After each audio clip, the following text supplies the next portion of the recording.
এখানে দেখুন যে বাস্তবতা যেটা আমরা দেখি যে সাতক্ষীরা, বাগেরহাট এবং খুলনার বিস্তীর্ণ এলাকাগুলোতে আবাদি জমি এবং মানুষের ঘরবাড়ি যে সমস্ত এলাকাগুলোতে ছিল, রাতারাতি হঠাৎ করে দেখা গেল যে চিংড়ি ঘেরে রূপান্তরিত হয়ে গেল। এবং এই যে চিংড়ি ঘেরে রূপান্তরিত হলো, এখানে এই চিংড়ি ঘেরের মানে চিংড়ি চাষের পূর্বশর্ত হচ্ছে আপনার লবণাক্ত পানি।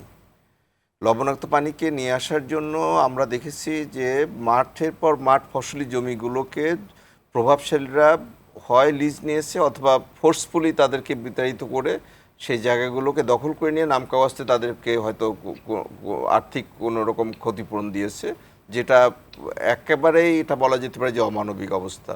এবং এদের সংখ্যা এবং এদের যে মানে ক্ষমতা, এটা মানে চিন্তার বাইরে। এবং এই যে নাজুকতাগুলো তৈরি হয়েছে, আমরা বলি যে চিংড়িকে আমরা হোয়াইট গোল্ড বলি।